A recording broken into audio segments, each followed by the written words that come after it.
F for forms. C for conversion. So ఇవి ఇలాంటి కేసెస్లో ఇక్కడ నేను చెప్పిన ఏంటి జనరల్గా work flow report interfaces enhancements forms and conversions ఈ కేసెస్లో మనం అబాపర్ని మెయిన్లీ కాంటాక్ట్ అవుతాం and any other related to technical అంటే బగ్స్ కానీ ఇంటర్ఫేస్ ఏంటంటే interface issues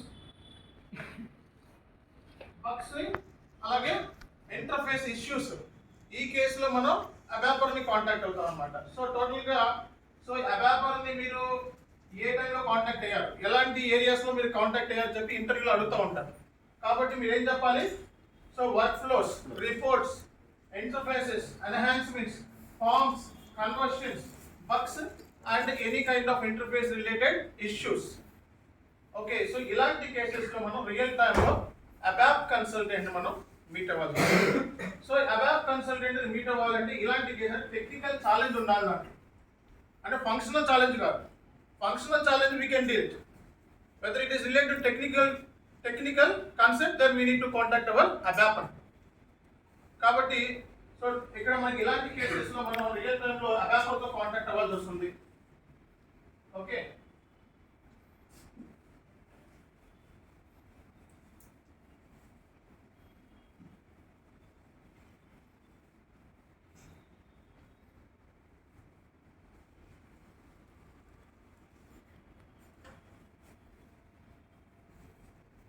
okay right.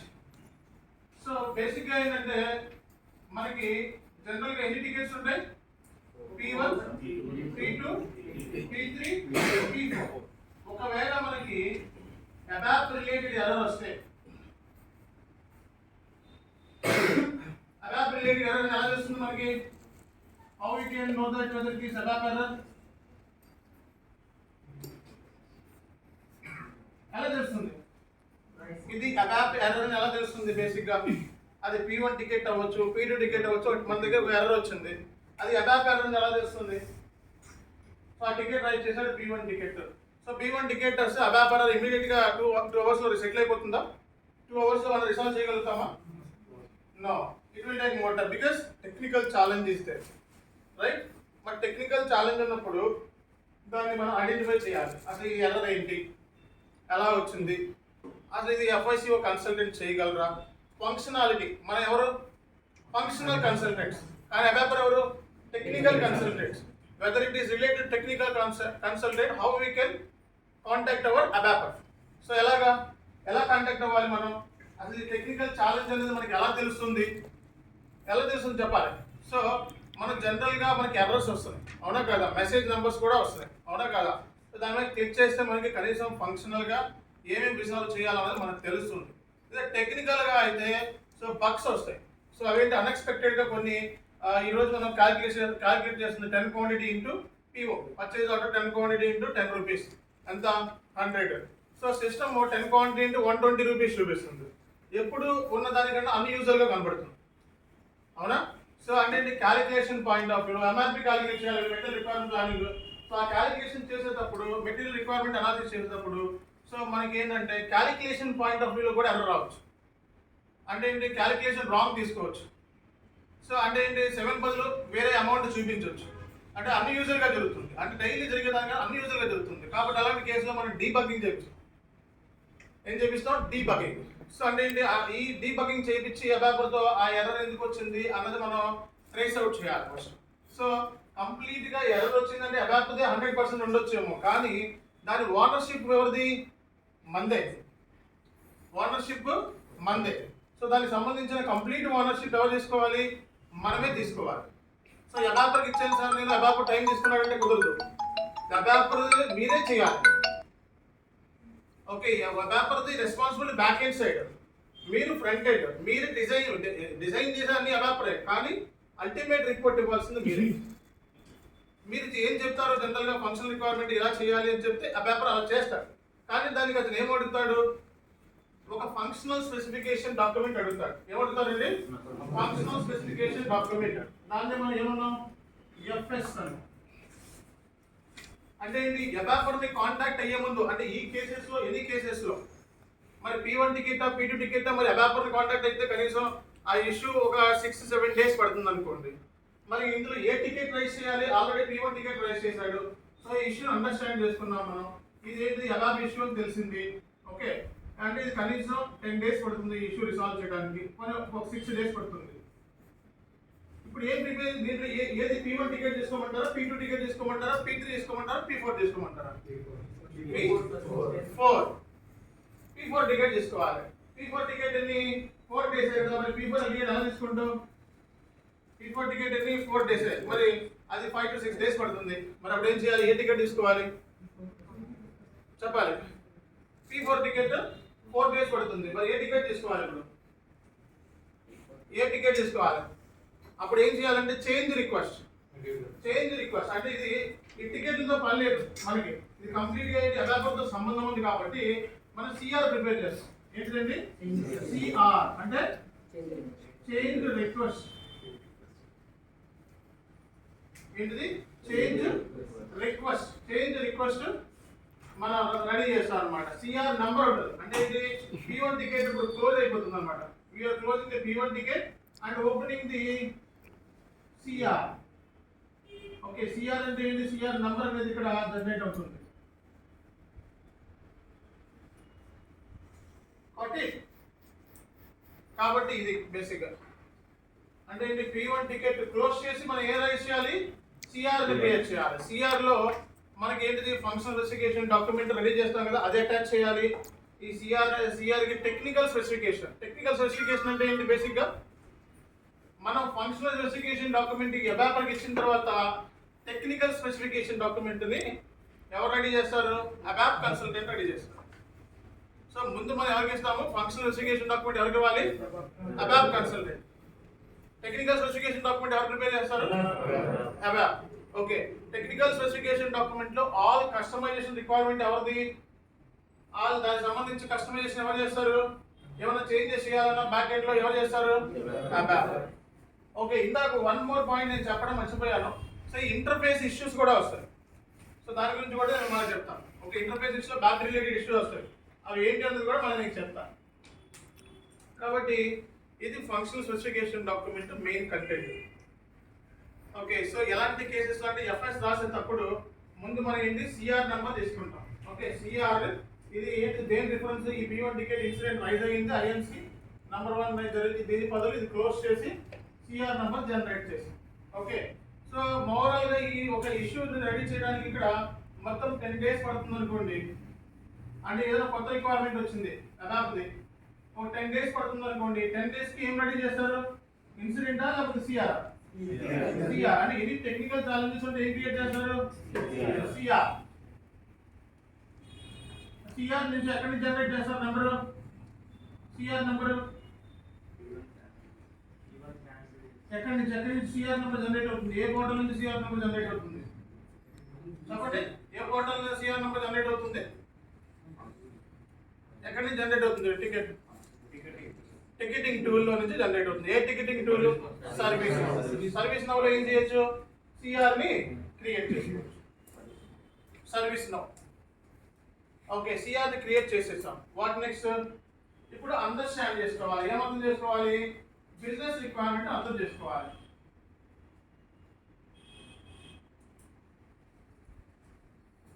Business requirement ని అర్థం చేసుకోవాలి. బిజినెస్ రిక్వైర్మెంట్ అర్థం చేసుకోవాలంటే ఏం చేయాలి?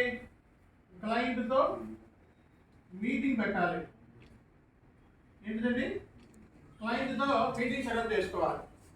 క్లయింట్ మీటింగ్ అనేది చాలా చాలా ఇంపార్టెంట్. సో క్లయింట్ మీటింగ్ తో సెటప్ చేసుకునేటప్పుడు మనం బేసిక్గా అడుగుతాం. సో మీ రిక్వైర్మెంట్ క్లయింట్ మీటింగ్ లో అడుగుతాం, మీ రిక్వైర్మెంట్ ఏంటి? సో ఏదైనా కొత్త ఎన్హాన్స్మెంట్ చేయమన్నాడు. ఏంటండి? ఒక కొత్త ఎన్హాన్స్మెంట్ చేయమన్నాడు. సో కొత్త ఎన్హాన్స్మెంట్ చేయమన్నప్పుడు ఈ ఎన్హాన్స్మెంట్ కి కనీసం ఒక 10 డేస్ పడుతుంది టైం. ఏంటిదండి? ఒక 10 డేస్ టైం పడుతుంది. అవునా కాదా? 10 days 20 days పడుతుంది, 6 months కూడా పడే రిక్వైర్మెంట్స్. సో కాబట్టి 10 days పడుతుంది. ఈ 10 days కి మనం ఇప్పుడు ఏం చేయాలి? ఫస్ట్ మన దగ్గర ఏముండాలి? సిఆర్ ఉండాలి. సిఆర్ నంబర్ క్రియేట్ చేసుకోవాలి. ఓకే, సిఆర్ నంబర్ క్రియేట్ చేసుకున్న తర్వాత వాట్ నెక్స్ట్ ఏంటి? క్లయింట్ మీటింగ్ పెట్టుకున్నాము, బిజినెస్ రిక్వైర్మెంట్ అర్థం చేసుకున్నాము. తర్వాత మనం ఏం చేయాలంటే ఫంక్షనల్ చెకప్ చేయాలి. ఏంటిది? Functional checkup. ఏం చేయాలి? ఫంక్షనల్ చెకప్ చేయాలి. ఫంక్షనాలిటీ చెక్ చేసుకుంటే అది ఎఫ్ఐ కన్సల్టెంట్ మనం చేయగలమా లేదా, ఫస్ట్ మన సైడ్ నుంచి ఏమేమి కాన్ఫిగరేషన్ చేయాలి, అబాప్ సైడ్ నుంచి ఏ కాన్ఫిగరేషన్ చేయాలి. మన సైడ్ నుంచి ఏమైతే కాన్ఫిగరేషన్ చేస్తామో దాన్ని ఫంక్షనాలిటీ అంటాం. మన ఫంక్షనాలిటీ మనం చెక్ చేసుకున్నాం, దానికి సంబంధించి కాన్ఫిగరేషన్ రెడీ చేసాం. మరి టెక్నికల్ పీపుల్ దగ్గర ఏముంటుంది? టెక్నికల్ ఛాలెంజెస్ ఉంటాయి. ఓకే, అంటే ఏంటి? ఈ వర్క్ అనేది 70% అబాప్ సంబంధించింది, 70 to 80%. ఏంటంటే 70 to 80% ఎవరితో రిలేటెడ్ ఉంది? అబాప్తో రిలేటెడ్. 30% ఏంటి అవుతుంది? Functional consultant. Functional consultant 30% అబాప్, 30% functional consultant. So as a functional consultant కింద మనం చేయాల్సిన కాన్ఫిగరేషన్స్ ముందు చేసేస్తాం. ఓకే, సో మన సైడ్ నుంచి అయిపోయింది. మరి టెక్నికల్ గా ఛాలెంజెస్ ఉన్నాయి. దానికి అప్పుడు ఏం చేస్తామంటే ఒక డాక్యుమెంట్ రెడీ చేస్తాం. ఆ డాక్యుమెంట్ పేరే ఎఫ్ఎస్. ఏంటంటే ఎఫ్ఎస్. ఎఫ్ఎస్ అంటే ఏంటి? Functional specification document. ఈ ఫంక్షనల్ స్పెసిఫికేషన్ డాక్యుమెంట్ లో ఏముంటాయి కంటెంట్ అనేది మీరు చూసుకున్నట్లయితే, ఫంక్షనల్ స్పెసిఫికేషన్ డాక్యుమెంట్ లో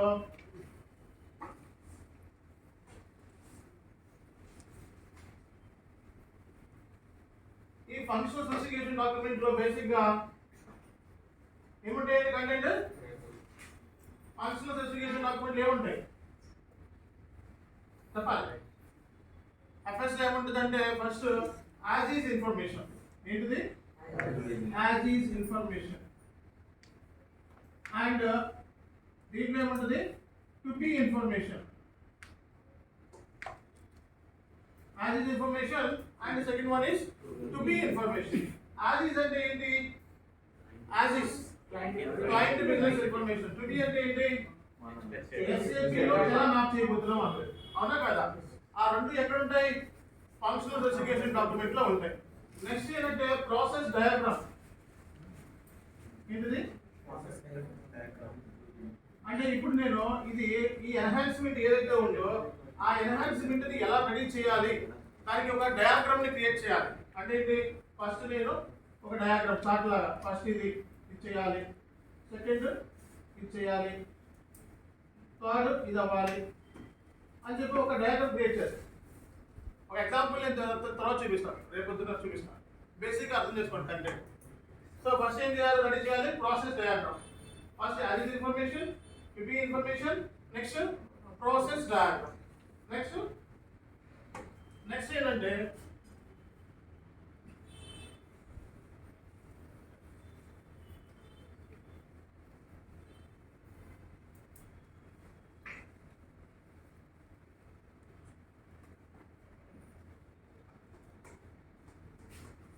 first as is information, next to be information, next process diagram.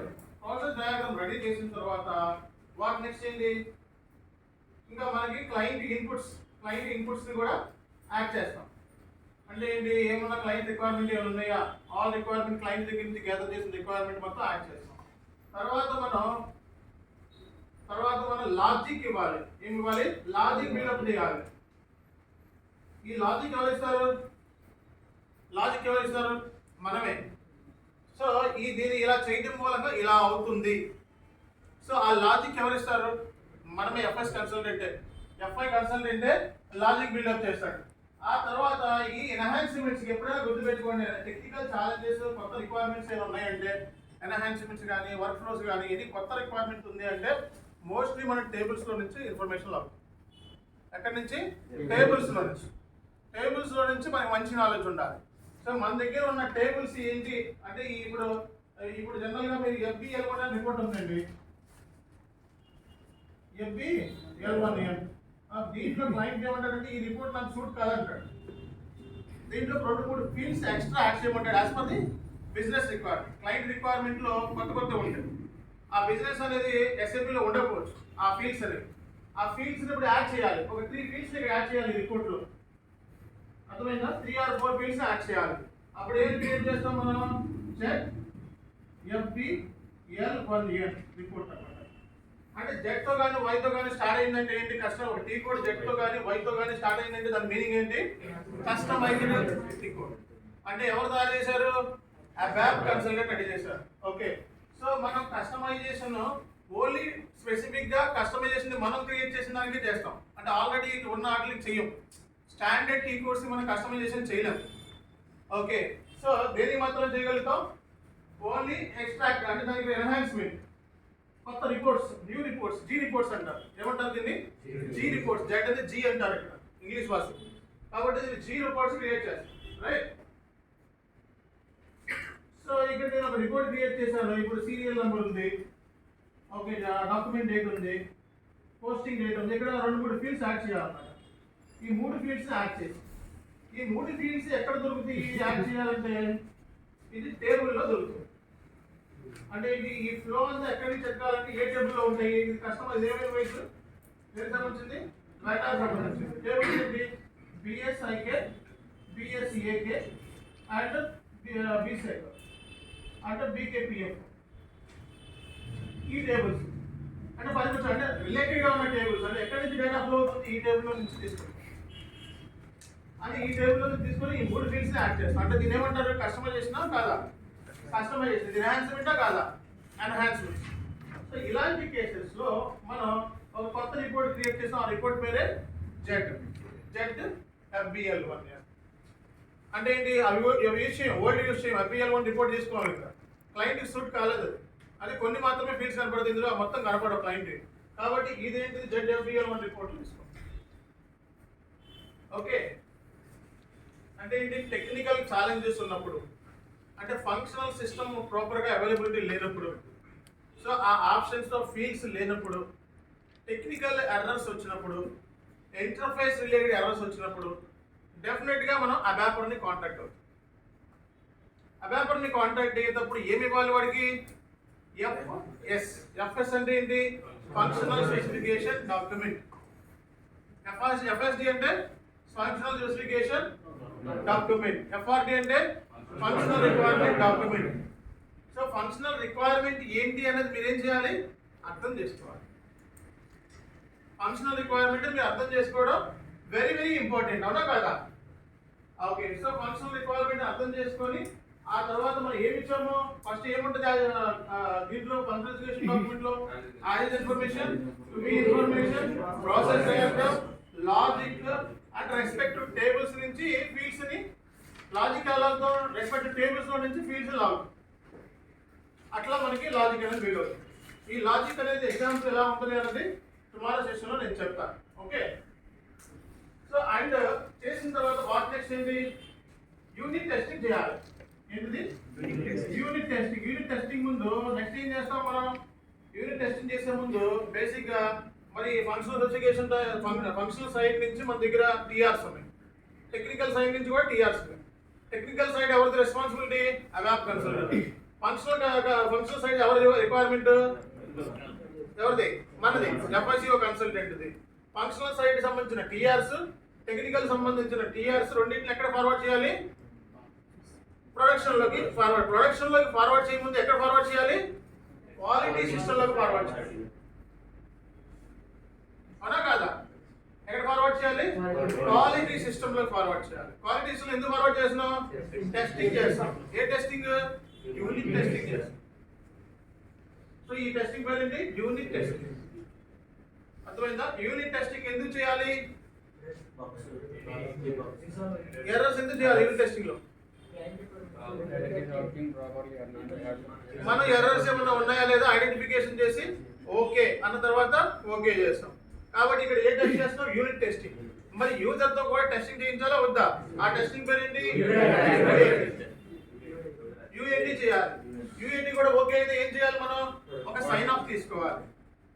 Sign of తీసుకొని ఎక్కడ పంపించాలి? ప్రొడక్షన్ సిస్టమ్ లో పంపించాలి. అంటే ఇక్కడ మీరు ఏ టెస్టింగ్ అప్లై అయితే ఆ టెస్టింగ్ కూడా మీరు కన్ఫర్మ్ గా చేయాల్సి ఉంటుంది. క్రాస్ మాడ్యూల్ టెస్టింగ్స్ అన్ని కూడా చేయాల్సి ఉంటుంది. ఓకే, అండ్ సెక్యూరిటీ టెస్టింగ్ కూడా చేయాల్సి వస్తుంది. ఇప్పుడు ఈ టీ కోడ్ ఎవరికి యాక్సెస్ ఇవ్వాలి, అది సెక్యూరిటీ టెస్టింగ్. ఓకే, వాళ్ళకి మాత్రమే ఇవ్వాలి యాక్సెస్, మిగతా వాళ్ళకి వద్దనుకుంటున్నాం అనుకోండి. ఇప్పుడు అందరికీ కొన్ని కూడా అన్ని యూజర్ లెవెల్లో కూడా టీ కోడ్స్ అందరికీ ఎవరు యాక్సెస్ రియల్ టైంలో అన్ని యూజర్ టీ కోడ్స్ అందరికీ అన్ని ఇచ్చేయరు. వాళ్ళు 20 టీ కోడ్లు 15 టీ కోడ్లు ఇస్తారు బేసిక్గా, అవి మాత్రమే యాక్సెస్ ఉంటుంది, మిగతా యాక్సెస్ ఉండదు.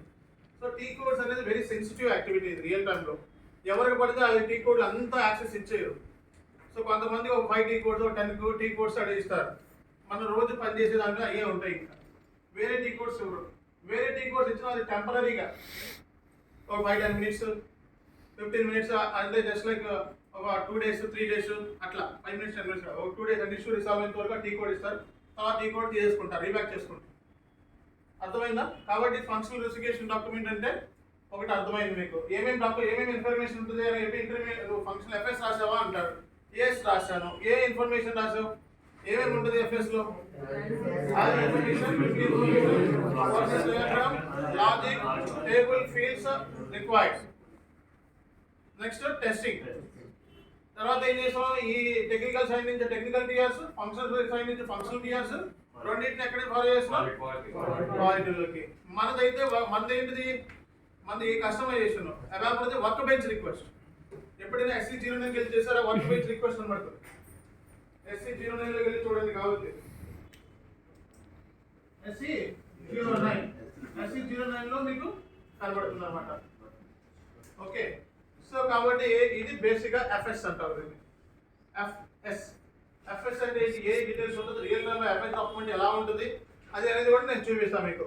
ఓకే, సో కాబట్టి నో వరీస్. అంటే జనరల్గా ఎఫ్ఎస్ రాసేటప్పుడు వర్షన్స్ ఉంటాయి. సో మనం వర్షన్స్ మార్చాలా వద్దా? ఇప్పుడు ఈ వర్షన్ ముందు 1.2 అని ఉందనుకోండి, ఇప్పుడు దీనికి దానికి 1.3 అని పెట్టుకుంటాం వర్షన్. అంటే ఎప్పటికప్పుడు వర్షన్స్ చేంజ్ చేసుకుంటాం. అండ్ ఇది దీనికి టెక్నికల్ గా 10 రోజులు అని చెప్పాం. ఎన్ని రోజులు అండి? 10 days. 10 days అని ఎలా చెప్పాం? దాన్ని ఎస్టిమేటెడ్ అవర్స్ అంటాం. మన సైడ్ నుంచి FICOకి ఎస్టిమేషన్ ఎంత? Just 10 hours. తక్కువ 2 కాన్ఫిగరేషన్స్. మరి ఎక్కడ ఎక్కువ ఉంది రిక్వైర్మెంట్? టెక్నికల్ సైడ్ నుంచి ఉంది. సో వాడి ఎస్టిమేటెడ్ అవర్స్ ఎంత టోటల్గా, అది మనం క్యాలిక్యులేట్ చేయాలి. ఎస్టిమేటెడ్ అవర్స్ బేస్ మీద వర్క్ చేస్తాం. అర్థమైందా? Estimated hours. సో కాబట్టి estimation is very important. Estimated hours అంటారు, రైట్? సో ఎస్టిమేటెడ్ అవర్స్ అంటే బేసిక్గా, సో అబాపర్ చెప్తాడు నాకు 60 hours పడుతుంది ఇది చేయడానికి, నాకు 70 hours అవుతుంది. టెక్నికల్ సైడ్ నుంచి 70 hours, ఫంక్షనల్ సైడ్ నుంచి 24 hours. 70 + 25 వేసుకోండి, ఎంత? 100 hours. సో ఓవరాల్గా ఈ రిక్వైర్మెంట్ ఫుల్ఫిల్ చేయడానికి ఎన్ని రోజులు పడుతుంది? 100 days పడుతుంది. కాబట్టి ఏం ప్రిపేర్ చేయాలి? ఫస్ట్ సిఆర్ డాక్యుమెంట్ ప్రిపేర్ చేయాలి. తర్వాత ఏం ప్రిపేర్ చేయాలి? ఎఫ్ఎస్ డాక్యుమెంట్ ప్రిపేర్ చేయాలి. అది ఎవరికి ఇవ్వాలి? అబాపర్కి ఇవ్వాలి. అబాపర్ ఏం చేస్తాడు? టెక్నికల్ స్పెసిఫికేషన్ డాక్యుమెంట్ ప్రిపేర్ చేస్తాడు. అంటే టెక్నికల్ సైడ్ మీద ఛాలెంజెస్ ఏమున్నాయి, టెక్నికల్ సైడ్ ఏమే జనరల్గా ఉంటాయి, అవి అబాపర్ ప్రిపేర్ చేస్తాడు. కాబట్టి ఇదన్నమాట రిక్వైర్మెంట్. దీన్ని ఏమంటారు? ఎఫ్ఎస్ రాశారా, ఏ బేస్ మీద రాశారు అని చెప్పి ఇంటర్వ్యూలో అడుగుతూ ఉంటారు. కాబట్టి ఇది మనకి ఆన్సర్ ఇచ్చే విధానం. దానికి ఎగ్జాంపుల్స్ ఏంటి సార్ అంటే, ఎగ్జాంపుల్ నేను చెప్తాను. ఇక్కడ నేను ఇప్పుడు చూపించిన ఈరోజు రేపు చూపిస్తాను. ఓకే, జస్ట్ ఒక ఓవర్వ్యూ అనమాట. ఎఫ్ఎస్ అంటే సిఆర్ అంటే, సిఆర్ ఎప్పుడు ప్రిపేర్ చేస్తాం ఐడియా ఉంది కదా? Change request. CR change request is very very important. So ఇది ఫంక్షనల్ స్పెసిఫికేషన్ డాక్యుమెంట్ అంటే ఇది.